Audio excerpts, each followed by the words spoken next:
Laughter and irony are at heart reminders that we are not prisoners in this world, but voyagers through it. So people have asked me, why, Greg, do you want to buy a bank? Let's go back 3 years. Crypto was roaring. Everybody thought that's where the opportunity was, but that's exactly when I got off the crypto rails and went to buy a bank.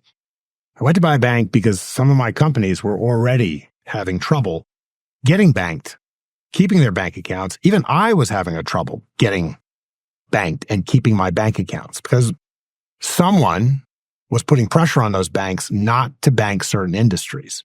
And seeing sort of around the corner, we realized there might be a shortage of bank access post 2021. And sure enough, yes, we had the crypto crisis, but we also had the collapse of the few banks that were still dealing with fintech startups, crypto innovators. And so in the flash of a moment, Silicon Valley Bank, Signature, Silvergate, and even my personal bank, First Republic, all vanished. Either completely disappeared or were absorbed, in the case of First Republic, into Chase Manhattan. Other banks that have been servicing the innovation and fintech industry received consent decrees, were told to freeze accounts, pull back, get out of the business. And so all of a sudden, there was a banking desert. Companies that had no problem before, or few problems before getting banked, all of a sudden couldn't make payroll. Over the summertime, Caitlin Long posted, I found out today that the Fed is trying to wormhole a powerful Fed official who's Bitcoin and crypto curious. I will not be wormholed. And I'm grateful to Elon Musk and to Nostr for their protection. We're in one hell of a fight for financial free speech in the U.S. right now. So when she says wormhole, she's saying the Fed is tunneling through a certain person. So the Fed is tunneling through Greg Kidd, a certain individual that's crypto curious. So he's got a good amount of crypto as well as crypto companies. He's crypto curious. And the Fed is wormholing him. They're using him as a tunnel. Caitlin Long is part of the Bitcoin community. Her followers are primarily Bitcoin investors. So it's interesting that the Fed wormholed Greg Kidd and her saying that, and her saying crypto company tells me that this person is an altcoin investor, because she would have said Bitcoin, and she differentiates between crypto and Bitcoin on most of the podcasts that she's on. There were things like when Silicon Valley Bank threatened to go down, USDC dropped to 88 cents. People were afraid that the money behind the most popular stablecoin in America wasn't good. There was almost a run on the whole banking system. And what came out of that was a chill. And that chill meant that many, many legitimate companies were tarred because a couple of illegitimate companies like FTX had been bad actors. And so the whole industry began to lose access. And so that caused me to redouble my efforts because I knew there were going to be fewer and fewer options. So I'd like to be in the space where, you're the guy that's selling popsicles on the hot day, right? So we kept our faith that we would finally get through. And, we have a little bit of an inside track. I did work for the Federal Reserve. My granddad was a Federal Reserve Bank president. Many of the people in our ecosystem are ex-regulators themselves. So it was kind of like an inside baseball kind of effort. But I got to tell you, it was still really hard. And, I wasn't sure we were going to get through it. Now we kind of feel like the dog that caught the car because no one's ever been in this situation before. And yeah, we got a lot of basic work to get the bank ready to be a good bank, to do fair access, open banking. And look, So the Fed just went after Texas National Bank, and they went after him because of crypto, and now they're giving Greg Kidd a banking license. Caitlin Long has been waiting for forever, so the Fed is obviously going to pick winners and losers in this match. Remember that Greg Kidd is a Ripple investor. He's very much so in different crypto asset ecosystems. He very well could have an array of different coins, but Ripple specifically, he's an investor in early on too. So Caitlin Long said Wormhole. So they're going to use Greg Kidd as a vortex pretty much to get into crypto, but they don't need to get into crypto. They could just not open the Fed window to any crypto, to any bank that's friendly towards crypto. So it really begs the question, why did the Fed do what they did other than Greg Kidd being a former Fed official? No bank is perfect. We got a lot of basic problems just to do good banking, but the intention here is clear: to get back into the business of banking innovators in fintech, banking industries that are legal, that take risks, industries that may include things like what we call the consensual vices that not everybody likes, but that are legal, that are licensed. We're looking to bank those companies in a depoliticized way, and we're looking to do it with the most efficient technology possible. Yes. Operation Choke Point was when the federal government started leaning on banks to carry out soft laws without actually having the laws passed. They were determining winners and losers just by not giving them a bank account. So Greg Kidd is saying that this community bank is going to cater to a certain class of individuals that are doing anything illegal, but may not be doing something that the government likes. And that's exactly Operation Choke Point victims, were people that were doing anything illegal, but the government didn't like it. So in the case of Caitlin Long, the government didn't like crypto, so the Fed just didn't give her a license to have a banking charter.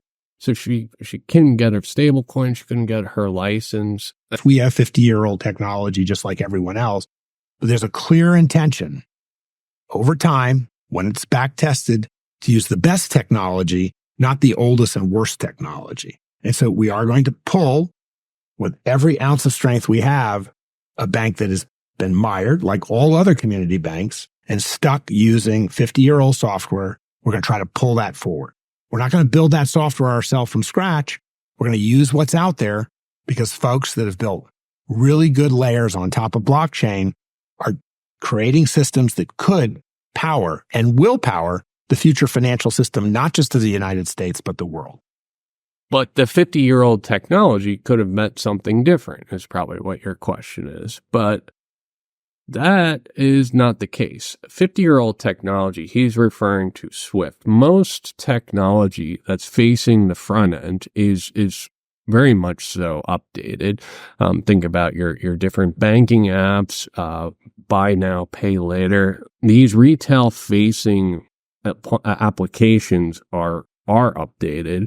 What isn't updated is the back end of all of this stuff. So when he says that we want 50-year-old and we don't want 50-year-old technology, he's referring to Swift, not payments. And he wants instantaneous settlement. Also, he went out of his way to make this video to tell you that he has a bank and he doesn't want to use this old 50-year-old technology. So he's trying to talk to the crowd. And why would you want to talk to the crowd? If you were just creating a bank and you had old technology on the back end, what would it matter? Unless you were trying to appease to a certain crypto crowd that wants him to use a technology that isn't 50 years old. This onslaught at lower prices, I'm pledging today that in my second term, we will eliminate a minimum of 10 old regulations for every one new regulation. We'll be able to do that quite easily, actually. And instead of attacking industries of the future, we will embrace them, including making America the world capital for crypto and Bitcoin.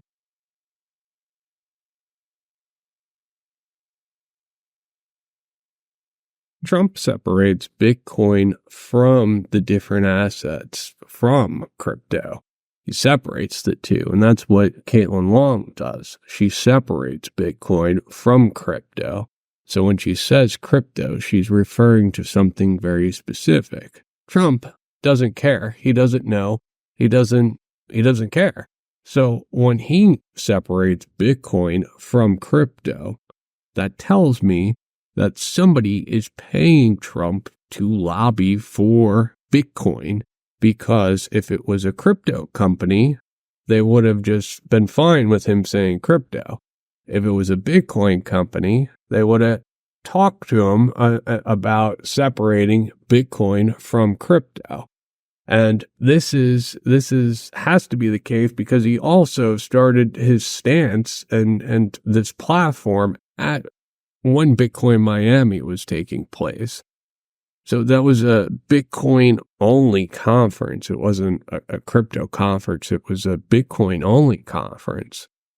And this is where he starts the campaign that we're going to bring Bitcoin as well as crypto to everybody in the United States. We're not going to hold back this industry. We're going to allow everybody to flourish. That I could be wrong, but it seems very likely that it's a Bitcoin-centric company. Now, compare this to what Greg Kidd was saying. Greg Kidd is catering to the crypto crowd. He's not separating Bitcoin. He is a Ripple investor. He is invested in other digital assets. He's not digital asset focused, but he certainly fits the bill as crypto curious. Technology possible. Yes, we have 50-year-old technology just like everyone else, but there's a clear intention over time, when it's back tested, to use the best technology, not the oldest and worst technology. And so we are going to pull, with every ounce of strength we have, a bank that has been mired, like all other community banks, and stuck using 50-year-old software. We're going to try to pull that forward. We're not going to build that software ourselves from scratch. We're going to use what's out there because folks that have built really good layers on top of blockchain are creating systems that could power and will power the future financial system, not just of the United States, but the world. Frame this news with everything that's been happening with Ripple. It seems obvious that Greg Kidd's bank is going to offer RippleNet to its customers, but frame this with the stablecoin news as well as a proof of authority sidechain that hosts the RLUSD. A proof of authority chain means that there's a few nodes. Nodes are selected. It's not open to the public.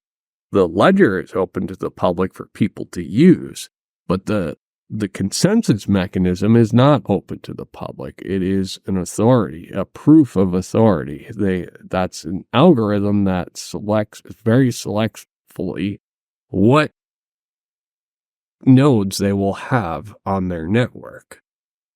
Now, this is something that would be for a bank. This is something that banks would really love because they would have the authority to make sure that these stable coins were exactly where they were supposed to be. And if there was a problem, if there was a hack or an accident, the banks could rewind the ledger. So this is the ideal proof of anything for a group of banks, not one bank, but a group of banks. So take that information for what it's worth. Also, I found it odd that Ripple decided to dive into the stablecoin world. USDC seems to be used by the majority of crypto. Why do they need to muscle in on the territory unless they were given the opportunity on a golden platter?